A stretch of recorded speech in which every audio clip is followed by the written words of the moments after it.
यो भूतं च भव्यं सर्वं यस्याधितिष्ठति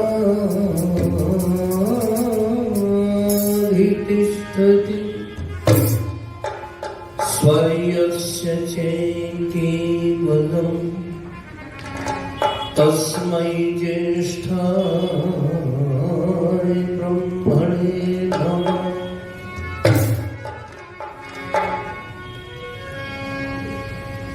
जो व्यथाए प्रेरणा दे उन व्यथाओं को दुलारो,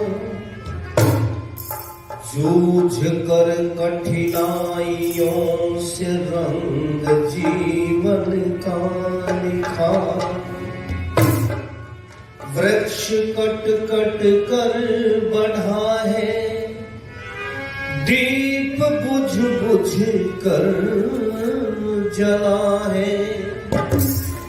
मृत्यु से जीवन मिले तो आरती उसकी उतारो।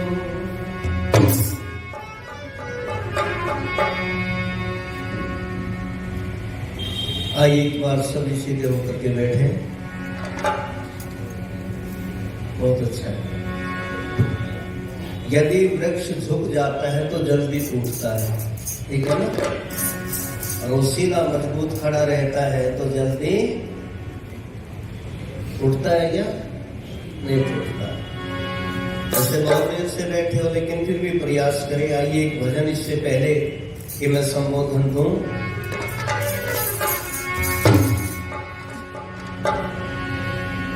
शक्ति दो ऐसी प्रभु हमें धर्म से ही प्यार, शक्ति दो ऐसी प्रभु हमें धर्म से ही प्यार, जीवे हम इसके लिए मरने को तैयार, शक्ति दो ऐसी प्रभु हमें धर्म से ही प्यार, जीवे हम इसके लिए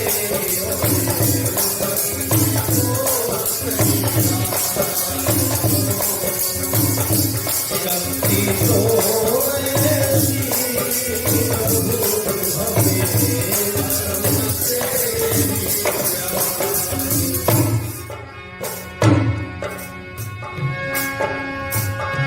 आर्य बन जाए सारे, भर जाए ऐसी भावना, श्रेष्ठ ही बन जाए सारे, भर जाए ऐसी भावना, हो सुखी जीवन सभी के, हो यही बस कामना, हो सुखी जीवन सभी के, हो यही बस कामना, संग छद्म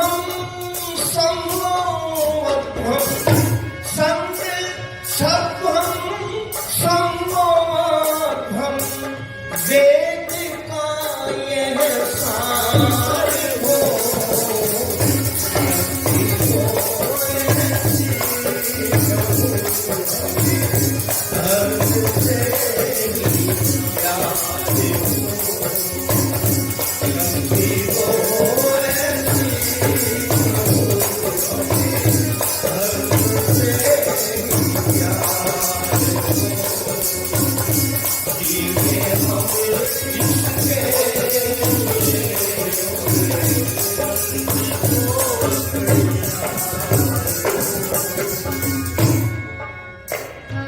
एक एक शब्द को जरा ध्यान से सुनेंगे थोड़ा।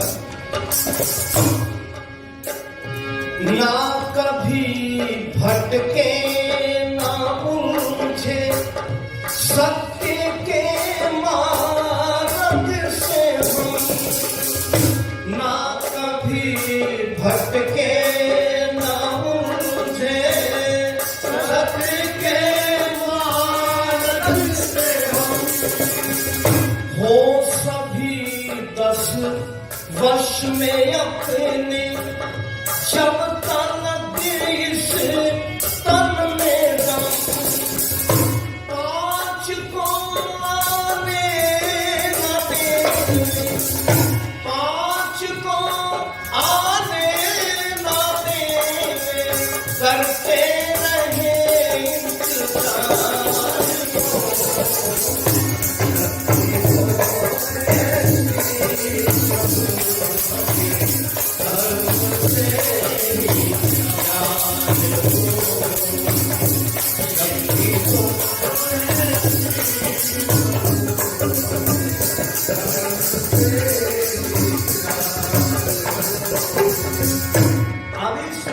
महाराज जिस बात की चर्चा कर रहे थे वो मैं आपको कविता में भजन में बता रहा हूं। उत्तम जीवन बनेगा कब?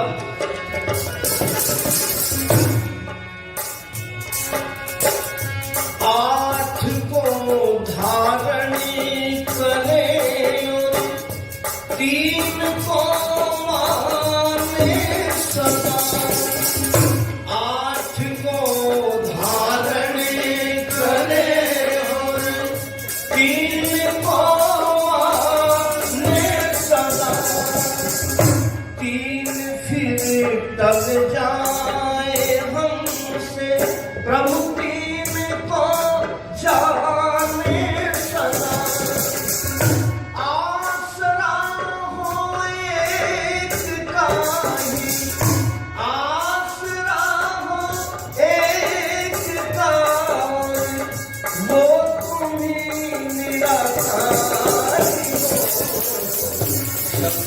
हो,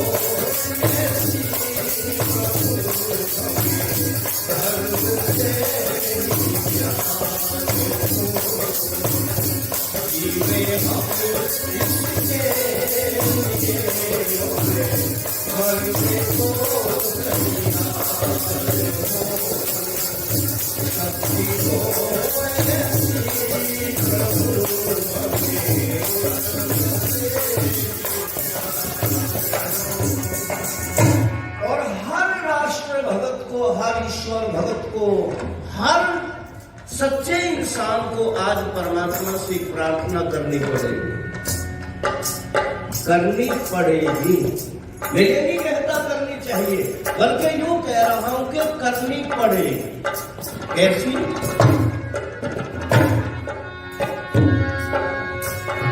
जितने फैले मत मजहब हो जाए सबका खात्मा, जितने फैले मत मजहब हो जाए सबका खात्मा, इससे क्या होगा?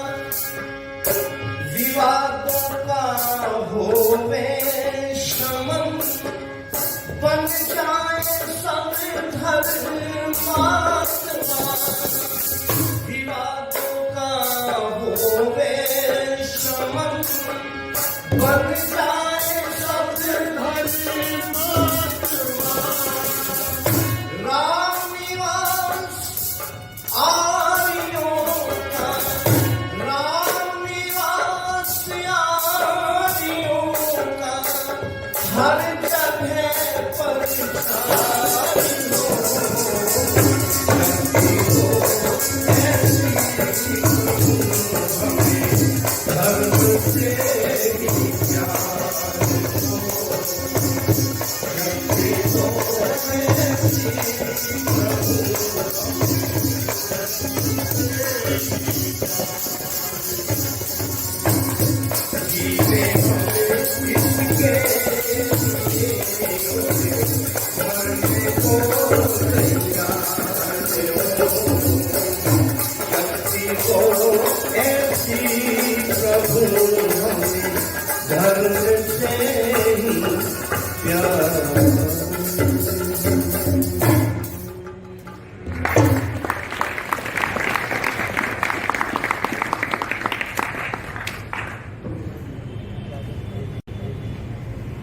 वेदों की प्रबुद्ध मनीषी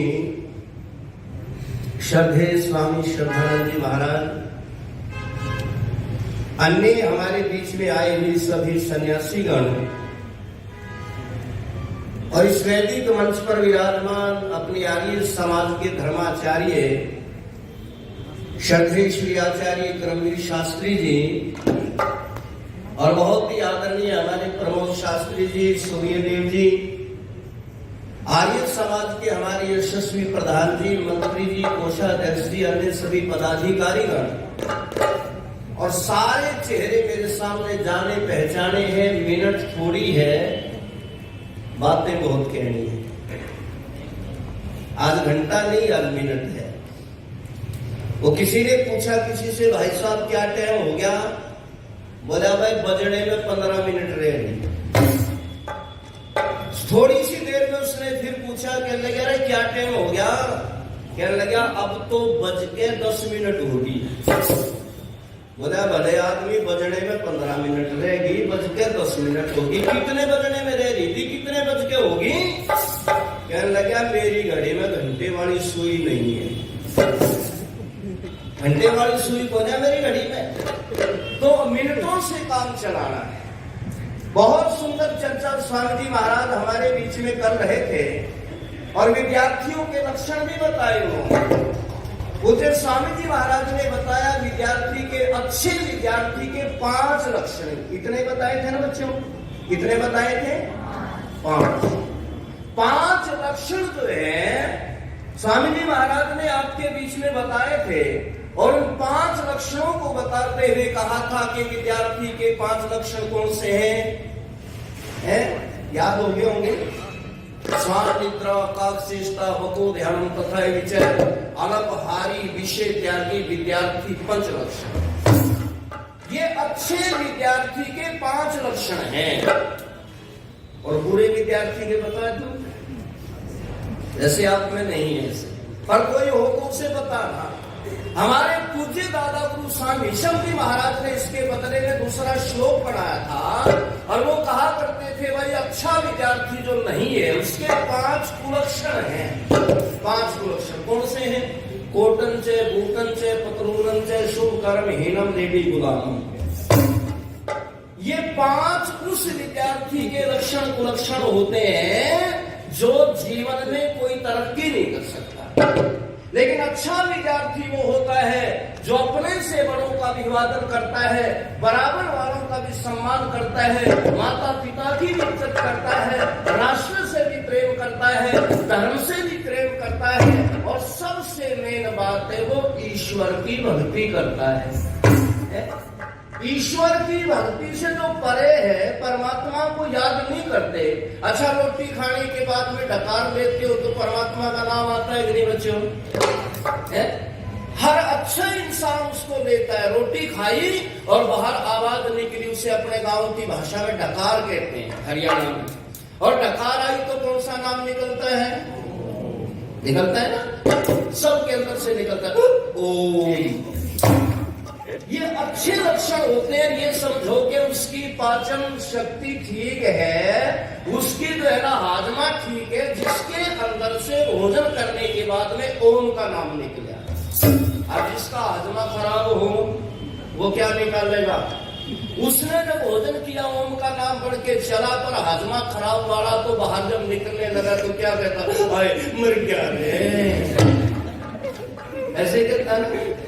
तो परमात्मा का नाम तो हमारे अंदर से निकलता है। उस भगवान को याद करना चाहिए। जो ईश्वर को याद नहीं करता, कवि नत्था सिंह लुधियानवी ने लिखा था, वो थोड़ा सा भाग्यहीन है जिसके घर संतान नहीं, पर वो बदकिस्मत समझो याद जिसे भगवान। कह लो एक बार, याद जिसे भगवान। भगवान को याद ही नहीं करते। मारी थी एक दादी 70 साल की होकर मर गई, कदे भगवान याद नहीं करा। जब मरने लगी तो 4 बेटे थे, बोले रहे माँ का जाने का टाइम आ गया भाई, आज तो मरने से पहले एक बार भगवान का नाम दिलवाओगे। बड़ा भाई कहने लगा मर जाओगी माँ पर भगवान का ही नाम नहीं ले देगी। बोले चलो प्रयास कर। चारों माँ के पास आए और आके कहने लगे माँ एक बार मरने से पहले यूं कह दे ओम। और बुढ़िया बोल सके थी, इतनी हिम्मत रह रही थी। यो बोले माता जी एक बार यूं कह दे ओम। बुढ़िया ने जीभ हिलाई, हिम्मत करी और लंबा सा श्वास भर के ने बोली रे बेटा बोल लिया नहीं जाता। या इतनी बड़ी लाइन तो बोलती पर वो 2.5 अक्षर नहीं बोले गई। बच्चों ने बात घुमा दी, माँ क्या नहीं बोला जाता भाई, माँ पुरुष हो गए यूं कह दे ओम नहीं बोला जाता। यूं बोली बेटा जो कुछ तुम बुलवाना चाह रहे हो ना ये ही नहीं बोला जाता। अरे मैं नहीं बोलेगी। अब आखिरी हथियार एक है, वो अपनी बहन है ना कमला, उसकी शादी हो, इसके घर वाले का नाम ओम प्रकाश है। अब हम उसने बुलावेंगे और माँ के सामने खड़ा करके कहेंगे माँ बता कौन। माँ कहेगी ओम प्रकाश। चलो उसके नाम में ओम है तो उसके बहाने नाम लिया जाए, बुला दिया और माँ के सामने खड़ा कर लिया। बोले माँ देख इतनी दूर से मिलने आया, बता खोल करके कौन है। माँ ने आंखें खोली, पहचान लिया और आंख फिर बंद कर दी। ये बोले माँ बता दे ना कौन है। बुढ़िया ने बोली रे दिमाग ना खराब करो, यू कमला के घर वाला है। यानी उस टाइम भी उसने ओम कुमार नहीं कहा, ओम प्रकाश नहीं कहा। परमात्मा का नाम भी जिसने जीव से नहीं लिया ना, सुनो इस जीवन में, मनुष्य के जीवन में तो अगला जन्म परमात्मा ऐसा देगा जहां लेने की जरूरत ही नहीं पड़ेगी। है वृक्ष बना देगा, पेड़ बना देगा। जिसने ओम का नाम नहीं बोला तो भगवान ने गर्दन पकड़ी, जमीन में ठूस दिया। नीचे धरती में जमीन में इसका सर गड़ा हुआ है, ऊपर पांव की तरफ से खड़ा हुआ है और कितने वर्षों तक की सजा मिलती है उसका यही नहीं पता कि हजारों वृक्ष तक है। महाभारत के समय के वृक्ष कुरुक्षेत्र में आपको देखने को मिलेंगे। सबसे कृतघ्न जो व्यक्ति होता है, सबसे पापी जो व्यक्ति होता है, वो वृक्ष आदि योनि में जाता है, अधम योनि में जाता है। इसलिए इस मनुष्य के जन्म को लेकर के परमात्मा का नाम लेना चाहिए कि नहीं बच्चों? कौन कौन लेते हैं? अरे वाह बहुत बढ़िया। अच्छा इसका मतलब आज से पहले कुछ ऐसे भी जो नहीं लेते हैं, लेकिन आज से प्रतिज्ञा कर लो कि सबसे पहले जब हम उठेंगे तो उठते ही गायत्री मंत्र का जाप करेंगे ना? कौन कौन करेंगे? हाथ खड़ा करेंगे जो आज के बाद गायत्री मंत्र का जाप करेंगे। देखो ये गायत्री मंत्र केवल हिंदुओं पारियों का नहीं है। मुसलमान अगर जपेंगे तो बुद्धि उनको भी मिलेगी, सिख अगर जपेंगे तो बुद्धि उनको भी मिलेगी, क्योंकि ये बुद्धि को देने वाला मंत्र है। इसलिए आइए खैर, ये मैंने थोड़ी सी बात कही है। अब आप बच्चों के सामने एक मैं भजन सुना रहा हूं। बच्चों वेद में एक मंत्र आता है और उस मंत्र के आधार पर मैं एक भजन रखूंगा छोटा सा। और मंत्र क्या है? द्वास पर्णा संयुजा सखाए समानम वृक्षम परिशस्व जाते। ये एक वेद मंत्र है, ये हमारे गुरुकुल वाले ब्रह्मचारी ये सारे जानते हैं। लेकिन आप कहोगे कि ये तो संस्कृत हमें तो आती नहीं। बिल्कुल सरल भाषा में बताऊंगा। इस वेद मंत्र के अंदर जो है, इसका जो भावार्थ है वो ये है कि एक बहुत बड़ा वट वृक्ष है, उस वृक्ष के ऊपर फल भी लगे हुए हैं। सुनो ध्यान से एक बार, फल लगे हुए उस वृक्ष के ऊपर बच्चों, और उस वृक्ष के ऊपर 2 पक्षी बैठे हुए। कितने पक्षी बैठे? 2 पक्षी बैठे। लेकिन उन दोनों पक्षियों में अंतर क्या है? बस अंत में आपको उन दोनों पक्षियों का नाम बताना है। ध्यान से सुनेंगे वही बच्चा बताएगा। आपको मैं भजन सुनाऊंगा, बाद में 2 पक्षियों का नाम जो बच्चा बताएगा, बेटी बताएगा या इधर से कोई बच्चा 15 वर्ष से 16 वर्ष से नीचे का, लेकिन किसी को नकल मार के नहीं बताना, ठीक है ना? सरल भाषा में बताऊंगा। और जो बच्चा बताएगा उसे अपनी तरफ से 100 रुपये पुरस्कार के दूंगा। ये 100 रुपये मुझे आदरणीय हमारे भाई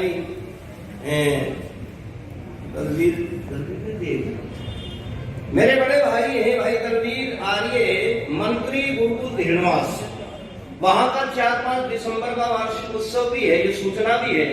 तो उन्होंने ये 100 रुपये मुझे दिए हैं, लेकिन ये 100 रुपये में उस विद्यार्थी को दूंगा जो इन 2 पक्षियों का नाम बता देंगे। ठीक है ना? जल्दी जल्दी में सुनाऊंगा। उसके बाद एक भजन ऐसा बस सुनाना है मैंने जिसमें 6 बातें आएंगी, और जो 6 बातें बताएगा उसके लिए 100 रुपये और निकाल लूंगा जेब से। ठीक है ना? पुरस्कार बहुत बड़ी चीज होती है बच्चों। मैं आपकी तरह जब विद्यालय में पढ़ता था ना, तो हमारे विद्यालय में ऐसे एक सन्यासी आए थे, उन्होंने ये प्रश्न पूछे थे और उन्होंने ये कहा था कि जो भी बच्चा इन प्रश्नों का उत्तर देगा, उस समय की बात है, ये सन 76-77 की बात है, उस सन्यासी ने कहा मैं उस बच्चे को 10 रुपए इनाम के दूंगा। हम लगभग उस समय 300-400 बच्चे थे विद्यालय में बैठे हुए थे, और बाद में जब उन्होंने पूछा भाई 6 बातें बताओ, तो किसी बच्चे से बताया नहीं गया। मैं गया उठ करके और उस वानप्रस्थी महोदय सन्यासी के पास खड़ा होकर के मैंने 6 की 6 बातें बताई, तो उन्होंने मुझे सीने से लगा लिया और 10 रुपए मुझे पुरस्कार के दिए। उन्हीं 10 रुपए ने मैं आर्य समाज का भजनोपदेश बना दिया। मेरे मन में ये बात बैठ गई कि भाई जो 10 रुपए जिन बातों से मुझे मिले हैं, ये बातें आज इस सन्यासी ने बताई है, क्यों ना मैं भगवान से प्रार्थना करूं कि मुझे भी इस योग्य बनाए कि कभी बच्चों के बीच में बैठ करके मैं भी ये बातें पूछूं। तो बच्चों आओ, पहले तो 2 पक्षियों की बात है, वो आपको बतानी है, बड़े ध्यान से सुनेंगे और मैं देखूंगा कौन सा बच्चा सुन रहा है। जो नहीं सुन रहा होगा शायद उसी से पूछ लो। ठीक है, सब सुनो ध्यान से।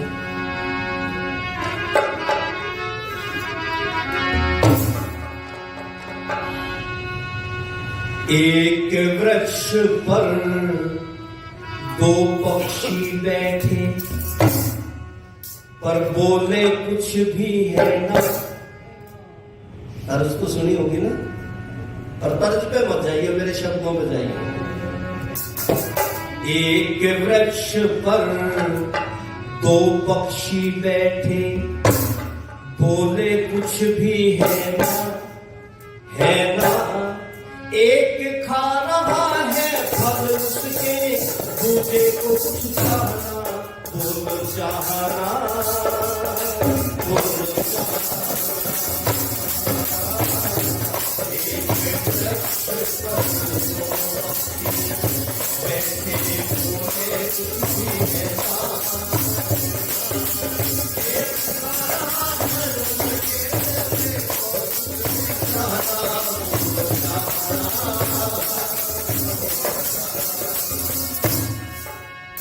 दो पक्षी बैठे हैं और आपस में बात नहीं करते। एक उसके फल खा रहा है और दूसरा बड़े आराम से बैठा हुआ देख रहा है। कैसे हैं? खाने वाला बिन फल खाए जीवन ना जी पाए। खाने वाला बिन फल खाए जीवन ना जी पाए। पर दूजा मुँह कभी न खाता, न उसको भूख सताए। पर दूजा मुँह कभी न खाता, न उसको भूख सताए।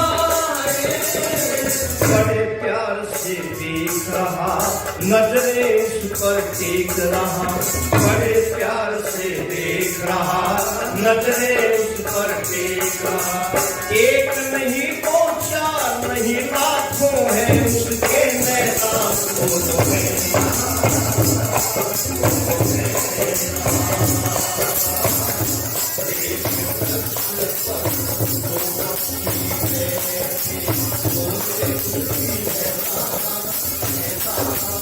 थोड़ी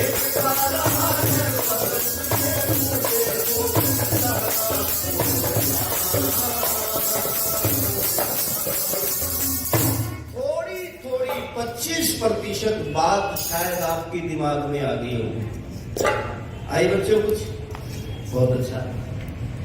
एक पक्षी तो ऐसा है उसके ऊपर बैठा हुआ जो उसके फल खाए बगैर जीवित नहीं रह सकता, मर जाएगा।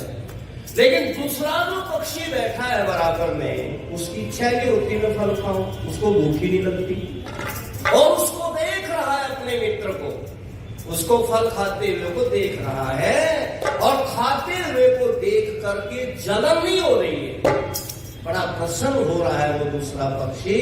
और उसकी 1 2 4 आंखें नहीं है, उसकी असंख्य आंखें हैं। इतनी आंखों से उस मित्र को देख रहा है। और दूसरा भेद क्या है उन्हें सुनो।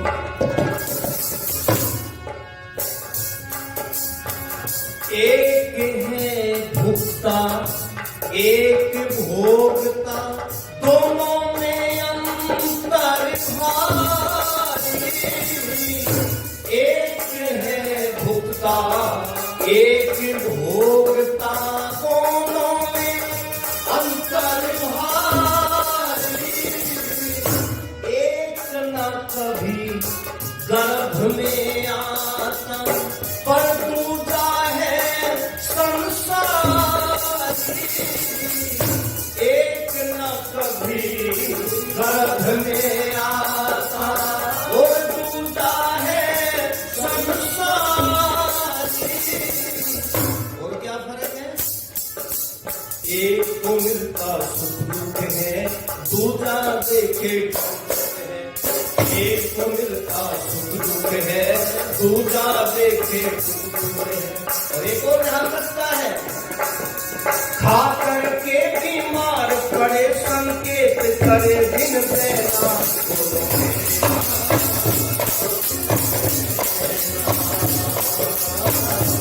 एक वृक्ष पर दो पक्षी बैठे, बोले कुछ भी है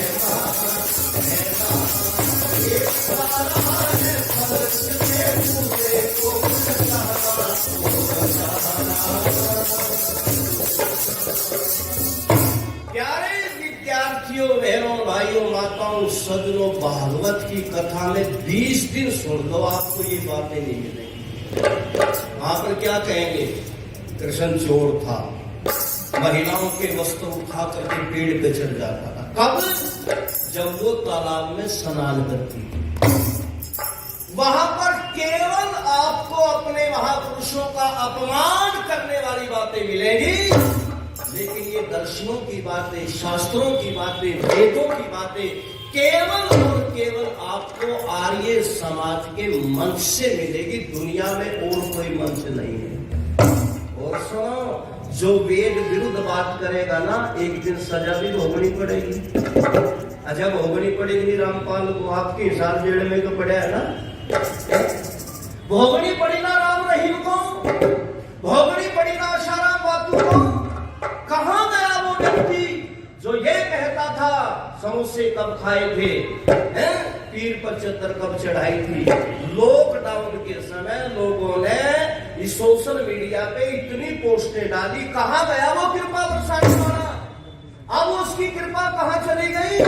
लाखों लोग मर गए, लेकिन कृपा बरसाने के नाम पर लोगों को बहकाने वाला वो व्यक्ति उस समय दिखाई नहीं दिया। बड़ा गजब का तरीका था। पर एक हरियाणा का व्यक्ति पहुंच गया, अपना हरियाणा का बिल्कुल सीधा साधा गांव का चौधरी, बच्चों सुनने की बात है, और जाके जो बोला, महाराज जी कृपा बरसाओ। अब उसका तरीका क्या है? क्या कहता है? ये तुम्हारे बीच में तुम्हारी पत्नी कहां से आ रही है? अब पत्नी घर में तो बीच में आवेगी ना, तो घर में आगे पीछे आवेगी। वो बोला जी मेरी जो घरवाली है, मेरी जो पत्नी है, कड़वे स्वभाव की है, बात नहीं सहन करती। कहने लगा बस यही कृपा रुकी हुई है। ये तरीका है उसका, यही कृपा रुकी हुई है। महाराज कैसे बख्शे कि बोले घर जाओ, अपनी पत्नी के हाथ के बनाए खाने का कि बड़ाई करना, प्रशंसा करना, कृपा बरस जाएगी। अब ये घर गया और सारी रात सफर में, ये सारी रात परेशान होता हुआ घर पहुंचा तो घरवाली को खेत में जाना था, किसान की पत्नी थी, कहने लगी मुझे जाना खेत में और नाश्ता तैयार कर रखा, बस जल्दी कर ले। और नाश्ते में 2 परोठे, आम का अचार, लस्सी का गिलास वो रख दिया। अब ये आम के अचार के साथ पराठा खा रहा, ऊपर से लस्सी घूट रहा, और वो बात याद आ गई कृपा बरसवाने वाली। कहने लगा सुनो देवी जी, अरे हाँ जी, बोला तुम्हारे हाथ में बड़ा रस है, तुम बड़ा अच्छा भोजन बनाती हो, तुम्हारे से बढ़िया कोई खाना बना ही नहीं सकता। बरसवानी की कृपा पर घरवाली ने उठा लिया डंडा, और डंडा उठा के लगी धड़ाधड़ बजाने। इतना हाथ उठ पकड़े, इतना 5-4 सुथरे जचाए इसने, और फिर हाथ पकड़ के डंडा दूर फेंक दिया इसने। बोला भली और तुम मार क्यों रही है, मार क्यों नहीं, क्या कह रहा था? बोला अरे तेरे बनाए भोजन की प्रशंसा कर रहा था, ने बड़ी प्रशंसा कर रहे थे, खा। 25 वर्ष हो गए तेरे हलवाई ने हलवा भी खिलाया, खीर भी खिलाई, चूरमा भी खिलाया, पकौड़े भी खिलाए, और भी पता नहीं क्या खिलाया, कभी मेरी प्रशंसा नहीं करी। आज पड़ोसन के धरते 2 परोठे मांग के खुआ दिए, आज प्रशंसा कर रहे। ये मेरी प्रशंसा नहीं है तो पड़ोसन की प्रशंसा है। ऐसे ऐसे पाखंडी धूर्त, वहां पर आपको ये बातें बिल्कुल सुनने को नहीं मिलेगी। क्या क्या बताऊं, जल्दी जल्दी मैं बता रहा हूं मैं तो। अब तीसरा अंतर क्या है उनके अंदर, एक देखो उनमें भोगता है, भोगता है, यानी एक कर्म करने वाला है तो उसके कर्मों का फल देने वाला। उन दोनों पक्षियों में ये भी अंतर है। और एक गर्भ के अंदर आता है बार बार, लेकिन एक कभी ना मरता है, ना कभी जन्म देता है। ये अंतर उन दोनों पक्षियों में है। तीसरा अंतर क्या है?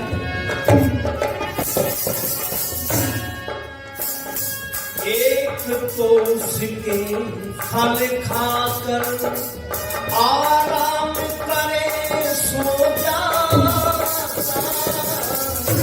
एक तो उसके फल खाकर आराम करे सो जाता, तू जान दिन खाए पिए सदा जागता रहता, तू बिन खाए पिए ही सदा जागता रहता, बिन पैरों के चलता है, तुलसीदास जी ने लिखा है ना, बिन पैरों के चलता है, बिन कानों के सुनता है, बिन पैरों के चलता है, बिन कानों के सुनता है, कर बिन कर्म करत है निरंतर, वो तो दिन और रहना।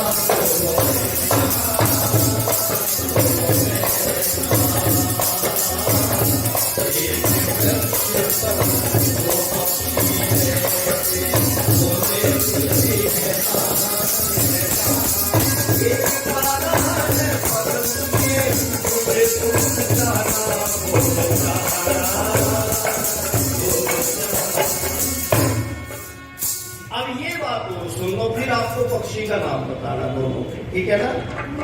किस किस को याद हुए, कौन कौन बताएंगे? अरे वाह, अच्छा भाई, हमारे आदरणीय नेपाल सिंह जी वो 200 रुपये पुरस्कार की दे रहे हैं, बहुत बहुत धन्यवाद आपको। चलिए, अब यहाँ एक भेद और बताया बच्चों, दोनों पक्षियों में क्या फर्क है? एक तो उस पेड़ के वृक्ष के फल खाकर के सो जाता है और नींद पूरी होने के बाद में जग जाता है, कर्म भी करता है? लेकिन दूसरा पक्षी जो बैठा है वो ना फल खाता है और ना कभी सोता है, हमेशा जागता ही रहता है। अब अंतिम बात सुन लो गीत की, बस वह तो पक्षी कौन है उनके कर नाम कोई समझा, वह तो पक्षी कौन है उनके नाम कोई समझा, शास्त्र और बताएगा वेद शास्त्र उपनिषदों को पढ़ जानी मनुष्य बताए, पुराण पुराणों में उलझन वो नहीं बता सकते जो इन ग्रंथों में, किनमें? पुराण पुराणों में उलझन नहीं जान पाते वह जन, पुराण पुराणों में उलझन नहीं जान पाते वह जन। और यदि सबको जानना है तो सुनो, कहाँ जानकारी मिलेगी? राम निवास सत्यारस पढ़े दयानंद का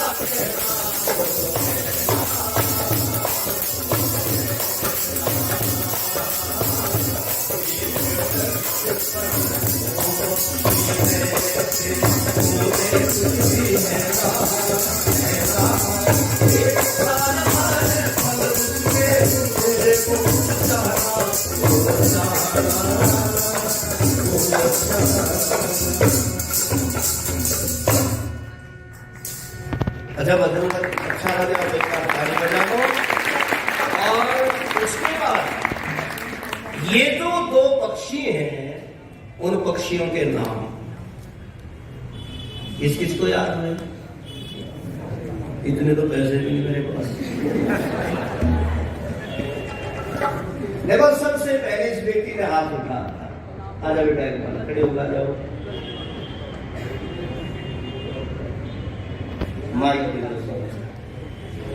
ये बेटी बताए कि दोनों पक्षियों के नाम बताना बेटा, बस ठीक है?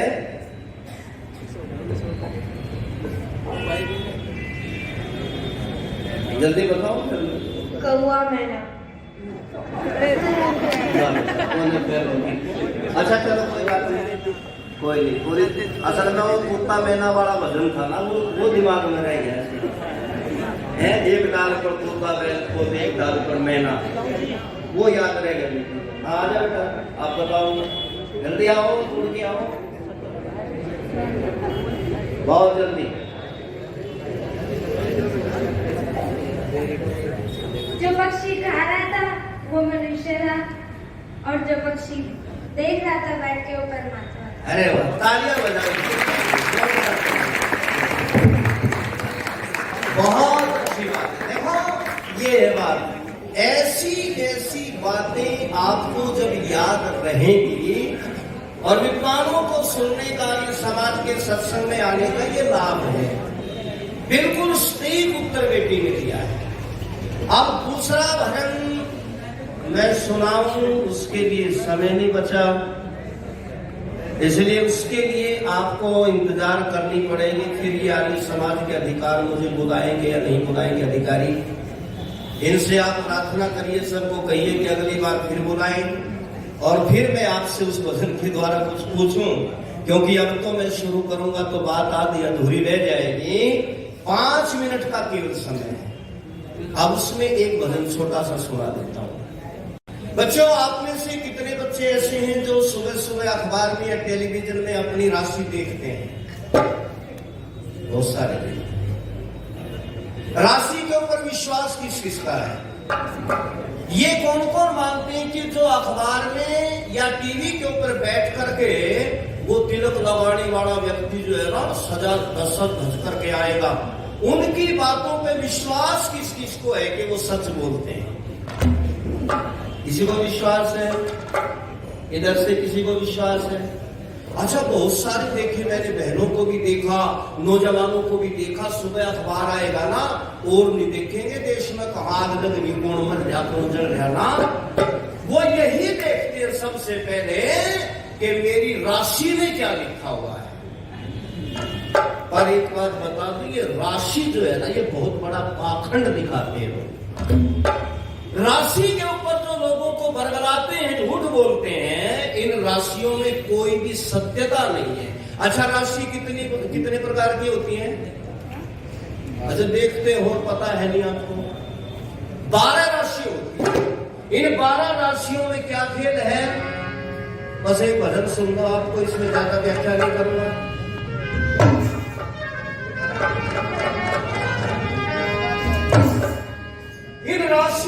अंदर। बेटा सुनो विद्यार्थियों, ये बच्चा ये बेटे पीछे पीछे बात करे, सुनो थोड़े।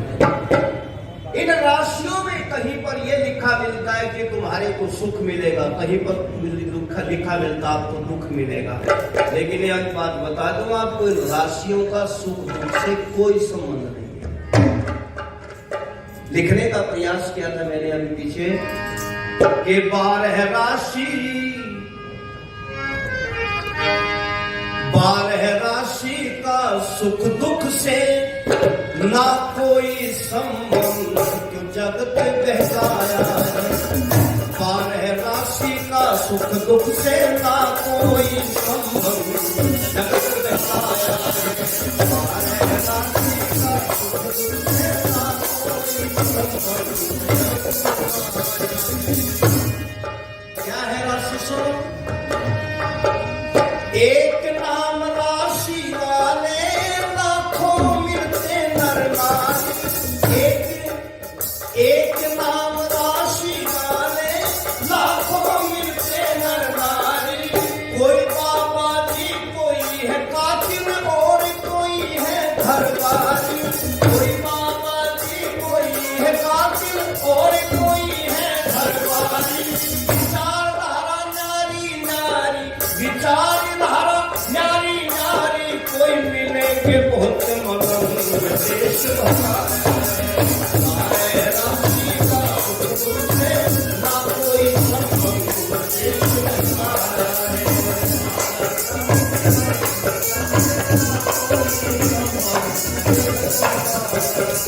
आर्य समाज में अविद्या विश्वास को मिटाता है। एक ही राशि के लाखों व्यक्ति मिलेंगे आपको। मैं एक दिन इसी हिसार की बात है, सन 86-87 में यही रहता था रिश्वाल नागौरी गेट में। आदरणीय प्रधान जी चौधरी हरि सिंह सैनी ने प्रचारार्थ मुझे रखा था। तो रेलवे स्टेशन पर सुबह सुबह में उतरा, एक रिक्शा वाला था। मैंने कहा मैं चल नागौरी गेट में छोड़ के बच्चों, मैं उसकी रिक्शा में बैठा। तो मैंने वहां स्टेशन से अखबार ले लिया, जब ये मोबाइल वगैरह थे, अखबार ही था साधन। तो मैंने अखबार में मेरी नजर मेरी राशि के ऊपर चली गई, और मेरी राशि क्या थी? क्या है? तुला। राह मेरे नाम। तो तुला राशि में मैंने उस दिन देखा, मैं बड़ा प्रसन्न हुआ। उसमें लिखा हुआ था, आज का दिन आपके लिए बहुत बड़ा होगा, आपको धन की प्राप्ति हो सकती है, आपको माता पिता का प्रेम मिलेगा, आज धन भी मिलने वाला है, बहुत सुखी हो गया आपके। मैंने बहुत बड़ी पसंद था। मैंने कहा पर राशि वाले कई बार तो ठीक ठाक लिखते, क्यों मैं प्रचार में से आया था तो मेरे को दक्षिणा भी मिली थी, तो बड़ा सुख का अनुभव हो रहा था। मैंने कहा भाई ठीक लिखते हैं। लेकिन तभी मैंने रिक्शा वाले से पूछा, बेचारा बार बार गर्मी का मौसम था, पसीना पहुंच रहा था। मैंने कहा भाई साहब क्या नाम है? बोले जी मेरा नाम है रामकिशन। मैंने कहा अरे राशि तो इसकी भी यही है। मैं आराम से बैठा, पांव पे पांव धर के, ये पांव पीट रहा बेचारा, इसके पसीने आ रहे। मैंने कहा भाई साहब कितना धन है घर में? बोला जी झोंपड़ी डाल के रहता हूं, बहुत दुखी व्यक्ति हूं। जब वो मेरी नाम राशि वाला इतना दुखी और मैं सुखी, इसका मतलब राशि वालों की बात बिल्कुल भी ठीक नहीं है। तो ये जो राशियों का मतलब है, इसमें केवल नक्षत्र ग्रह, वो हमारे आचार्य जी बैठे, वो तो इस बात को वो जानते हैं, लेकिन इन ऊपर कभी विश्वास मत करो। अच्छा एक बात कहकर के बात को खत्म करता हूँ। हमारे आजकल बहुत सारे बच्चे, बेटियां, बेटे अपने पैरों में काला धागा बांधते हैं। कितनों ने बांध रखा है बेटा? निसंकोच होकर हाथ खड़ा करके इधर भी बांध रखा। अच्छा मैं एक बात पूछना, छुपाव मत दिख गया था बेटा, तुझे मेरे बात याद आई। मैं एक बात पूछना चाहता, ये काला डोरा बांधने का रीजन क्या है? इसका मतलब क्या है? क्यों बांधते हैं? जल्दी बता दो। तो मैं उपदेश नहीं दिया करता, मैं तो सीधी बात किया करता हूं। हाँ इधर से बेटी की आवाज आई है। इस बेटी ने कहा नजर नहीं लगती, ऐसा ही है ना? लोग कहते हैं नजर नहीं लगती। अच्छा नजर क्यों नहीं लगती? कहते हैं काला रंग जो है ये नजर नहीं लगने देता। पर बेटी एक बात बताऊं, हमने अपने गांव में काली भैंस की नजर चढ़वाते देखे वो सारी काली है, उसकी नजर चढ़वाने बताओ। इसका नजर से कोई संबंध नहीं है। मैं आपको बता देना चाहता हूं, ये आपको मुस्लिम कर्ण की तरफ ले जाने का एक बड़ा भारी षड्यंत्र है। मुसलमानों ने, तांत्रिकों ने बंधवाया काला डोर आपके पांव में। पहले गले में बंधवा था, फिर यहाँ बाजू पे आ गया, अब ये पैर के गट्टे धुरे पहुंच गया। अब पता नहीं बाहर निकलेगा तो वापिस मुंह में जाओगा, कहां जाओगा, निकलेगा तो ये, लेकिन इसका कोई संबंध नहीं है नजर से। ये केवल पाखंडियों की चाल है। हमारे घर के सामने सुबह सुबह कुछ लोग आते हैं, एक बाल्टी में तेल डाल करके, एक लोहे की पत्ती सी डाल करके, और वो कहते हैं शनिवार का दिन है, और हमारे घर के सामने 4 मिर्च और एक नींबू बांध करके जाते हैं। और क्या कहते हैं, ये 4 मिर्च और नींबू बांधने से आपके घर में किसी प्रकार की कोई ऊपरी बीमारी नहीं आने, कोई कष्ट नहीं होने का, ऐसा कहते हैं। और बता दूं आपको, 60 करोड़ की मिर्ची और नींबू इस पागल हिंदू जाति के गेट पे बन जाती है एक वर्ष में, 60 करोड़ की लगभग। ये कहते हैं 4 मिर्च और नींबू बांधने से कष्ट नहीं आएगा। और जिन्होंने नींबू के बाग लगा रखे, खेत के खेत लगा रखे हरी मिर्च के, उनके यहाँ कष्ट नहीं आते हैं क्या? वो तो बेचारे मिर्च तोड़ते तोड़ते भी रोते हैं, वो तो आंखों में झलकती है, रो रहे हैं। तो ये छोटी छोटी बातें अंधविश्वास और पाखंड की, इनसे केवल आपको बचा सकता है तो आर्य समाज। आपको एक पुस्तक मिलेगी, वरना इन आर्य समाजियों से ले लेना, अपने विद्यालय पे मंगवा लेना। 2 पुस्तकें हैं बस, बेटियों के लिए बहुत अच्छी पुस्तक है, 2 बहनों की बातें, आप वो पढ़ो। और भाई आपके लिए है 2 मित्रों की बातें दोनों में एक है, लेकिन वो बेटियों के लिए अलग प्रकार से समझा दिया, बच्चों के लिए अलग समझा दिया। आप उन पुस्तकों को घर में पढ़ें। ये तंत्र मंत्र विद्या, जादू टोना, भूत प्रेत, पाखंड, अंधविश्वास, किसी प्रकार की भी कोई अविद्या है, सारी आपसे दूर हो जाएगी। केवल आप अपने घर में ये 2 पुस्तकें मंगा करके पढ़ लो। हमारे आदरणीय रामकुमार आर्य जी बैठे, बड़ी किताबें बांटते हैं। मैं आर्य समाज के अधिकारियों से कह दूंगा, अगली बार वो आपको ये किताबें उपलब्ध करा देंगे और सबको ये पुस्तकें मिले। और जिस घर में ये पुस्तकें होंगी, उस घर में कोई ऊपरी बुराई नहीं आने की गारंटी की बात है, तो उसको पढ़ना है, ठीक है ना? तो हमारी बात तो किस किस को समझ में आई, ठीक लगी बातें? बस यहीं पर अपनी वाणी को विराम। आप सबको बहुत बहुत धन्यवाद।